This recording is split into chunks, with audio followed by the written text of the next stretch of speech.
श्री महाप्रभु वल्लभाचार्य को लेकर जगन्नाथपुरी में महाप्रसाद से जुड़ी कही गई कथा।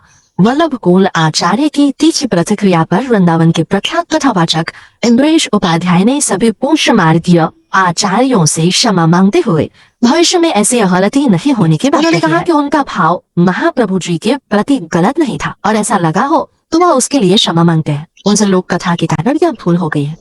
वो भविष्य में बगैर पूछे के लोक कथा नहीं करेंगे और मूल कथा करेंगे।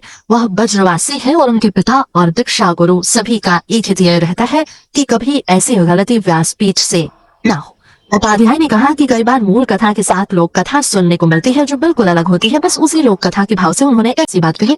इन्द्रेश उपाध्याय ने महाराष्ट्र में कथा के दौरान श्री महाप्रभु वल्लभाचार्य जी से जुड़ी एक कथा सुनाई, जिसमें उन्होंने कहा कि जगन्नाथपुरी में श्री महाप्रभु वल्लभाचार्य जी को महाप्रसाद दिया गया। उस दिन एकादशी का दिन होने के कारण उन्होंने खाया नहीं और उसे लेकर खड़े रहे।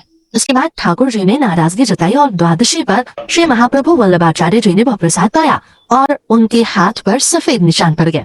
इस कथा पर कोश मार्गीय आचार्य ने नाराजगी जताते हुए कहा कि इन्द्रेश उपाध्याय पर गलत कथा कहने की बात कही। इन्द्रेश उपाध्याय ने कहा कि जब यह बात आई तो पुष्य मार्गीय आचार्य जी ने उन्हें प्रमाणिक भेजा जिसमें लिखा हुआ था कि महाप्रभु जी को जगन्नाथपुरी में जब महाप्रसाद मिला तो वह उसके प्रति अनन्य आदर और आनंद से भर गए। उन्होंने पूरी रात महाप्रसाद की महिमा का स्तुति गान किया और इस भाव विभोर आस्था में स्वतः ही द्वादशी लग गई, जिसके बाद उन्होंने प्रसाद ग्रहण किया। इन्द्रेश उपाध्याय ने माफी मांगते हुए कहा कि हम आचार्यों के बालक हैं, वे अधिकार से हमें सुधारे। हम खाटी ब्रजवासी हैं और हमारे पूर्वजों का महाप्रभु जी और श्री गिरिराज जी की सेवाओं से अनन्य प्रेम रहा है।